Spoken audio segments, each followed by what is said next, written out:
Hey, what's up? Andrew Kramer here for VideoCopilot.net, and welcome to the very first 3D Studio Max tutorial. And today we're going to take a look at creating some 3D text with a seamless backdrop. Now, of course, this tutorial can translate across pretty much any 3D software out there. Now, you have Maya, Cinema 4D, Blender, and this one and that one, but we're going to use 3D Studio Max. You know why? Because I'm pretty good at 3D Studio Max, and the other ones, you might see me fumbling around, trying to find where things are. It's kind of like knowing two languages and not, knowing which word to say. Well, it's not like that at all. Basically, I don't want to embarrass myself, running through the menus, trying to find stuff. I don't want to look like a fool, so here we are in 3D Max. So let's go ahead and get started. Here's sort of the final result, and basically we're creating a backdrop that doesn't have a seam, but that's going to cover up the entire background. And we're also going to create some nice 3D text. So let's go ahead and reset the scene. And so here is 3D Studio Max at the default level. And of course, this should look similar. Although if you're in Cinema 4D, the perspective view is on the top left, so don't be confused. Okay, let's go ahead and get started. What I'm going to do is go to my Create panel, and I'm going to create a plane, which is a flat surface, and draw it out in the viewport. And then I'm going to go to the Modifier panel, choose the modifier Bend. And the modifiers are much like effects or plugins, except they affect the mesh, and you can, of course, edit them as needed. So what we're going to do is set the axis to X. And now if we change the angle down, you can see we're sort of creating like a ramp, like a bicycle ramp or a rollerblade ramp or a skateboarding ramp, whatever you're into. If you just want a ramp for rolling watermelons down, whatever. But we're going to just kind of increase it. Now remember, we only want the ramp to go up on one side, so we're going to limit the effect and then bring the limit for the upper up, and we want to bring it up a lot, and you're going to see it sort of unfolds. So that's what we want. Now here's the problem. It's kind of a sharp edge there, and that's a problem. But if we go back to the plane, remember this is non-destructive, and then we can increase the width segments, which will smooth out the effect there. So, just give it as much as you need, but no more than you need, and that way you can have a nice smooth ramp. Okay, so that's how we create the seamless backdrop. And we sort of come in here, and it's looking good.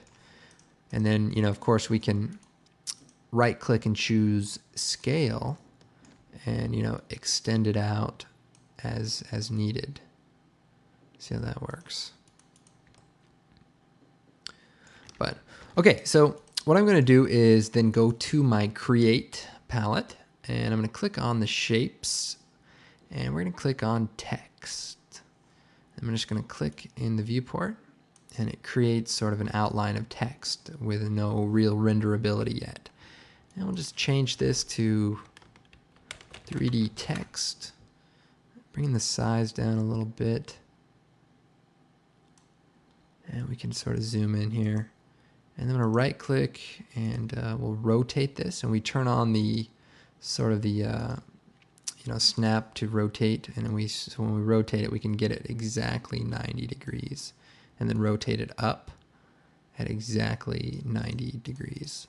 And then I'm going to select the text, go back to the Modified tab, and we'll type in, let's see, Arial Black, and that's a good size. Now, the text doesn't have any 3D attributes, so we'll select the shape, and here's some cool things. You can select objects, right-click, and hide them, and sort of work on things individually. So I'm going to go to the Modifier palette and choose Bevel, and that immediately adds a plane. Now how the bevel works, we'll skip this first set of stuff. We'll come right down here to the level 1, and that's level 1. And if we kind of get in close, we can see this better. Level 2 adds another level, and then you can sort of bevel it, say negative 0.5. So that way you kind of create some cool text. Now you can add another level for whatever reason, and also create some very interesting text that way. I'm going to go ahead and leave it at 2 levels. And what I like to do is select the text, hold down Shift, and sort of make a copy. And you can do that, obviously, I'm sure, by just copy pasting in other applications. And then what we're going to do is just move it just behind it and overlap it just a little bit. And then we'll come back to the bevel options here. We'll shut off level 2 and level 3, and we'll change the start outline so that it's larger than the original mesh. Now, because it's kind of small, we're losing some of the planes here, and you can just check the keep lines from crossing, and that usually does the trick there. Or you can just limit how much the outline takes up. So I'm liking this purple text, but I think we can create something a little bit better. Now we're gonna bring up our materials, and if we hit the letter M, it brings up our materials. I'm sure you'll figure it out for your other applications. Now there's some presets in here. I'll go ahead and just use the presets because I don't really want to get too much into materials today. But I'm going to click on standard, and I'm going to click on material library, and there should be one in here for chrome. So we'll come down here, metal chrome, and we'll click on that. And we'll drag that out to the text that's in front. And then I'm going to just edit this material, and we're going to make it sort of dark gray. And now the diffuse and ambient, those colors are usually locked, and that's okay. And we'll go ahead and increase the specular level so that it sort of has a little bit of a highlight. And we'll apply that to the background. And so now, if we just quickly render this out, hit the teapot, you see we've got some 3D text there. Now the background's black, and we can change that from the environment, and we just change it and render it out, and then we can see it a little bit better. Now our gray text is a little gray. Let's make it a little darker. So pretty good. Now let's go and right click, unhide all. And so now our backdrop is back in the scene. Now our text is sort of going below the backdrop. And so what we'll do is go to the left view here, and we'll select both of the objects, hold down Shift or Control, and we'll just move it up so that they're inside of the mesh there. That looks good. And now let's add a color to our backdrop. So I'll hit M, bring up the materials again, and I'll just take this gray material and apply it. And then we'll frame this up.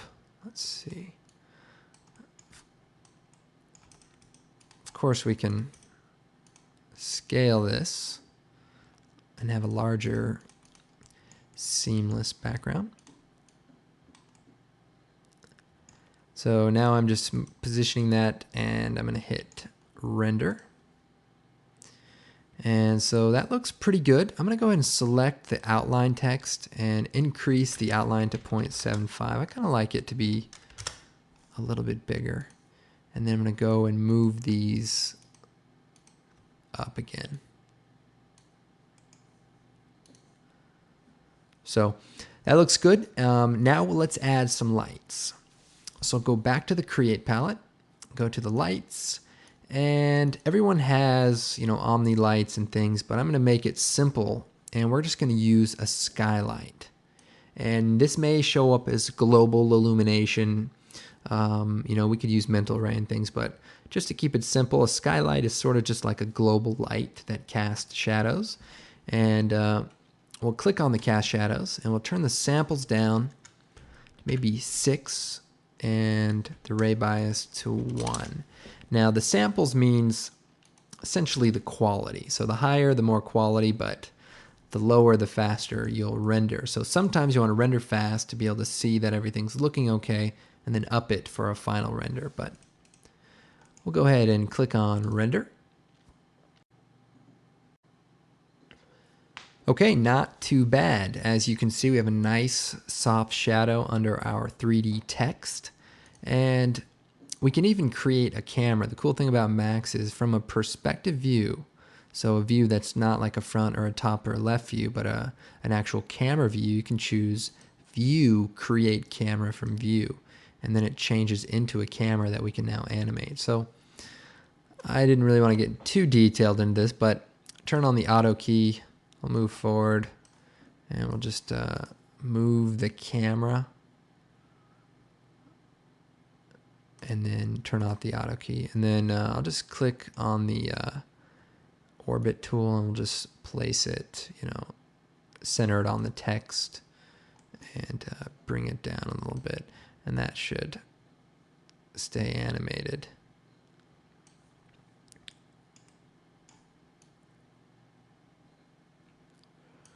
Now let's go and render this out so we can import into, say, Adobe After Effects. See, I tied all that together. And we'll click on the render settings, and we'll set a range from 0 to, say, 75, or the length of the animation. And you can come down here to the stopwatch, or whatever that is, and increase the length of your animation if you need to. I'll show you this too. The track view, this little button here, will bring up the animation curve for items that are animated that are selected. So you could edit, any of the parameters and stuff. So try to give you a little bit of information if you don't already have some basic, understanding of 3D. Yeah, back to the render settings here, and we'll go ahead and just use one of the presets, NTSC DV. And then if we come down, we can save the file. Click on Files. I like to save a PNG, but you also are going to look into the RLA or the RPF if you're looking to kind of bring in some of the camera data.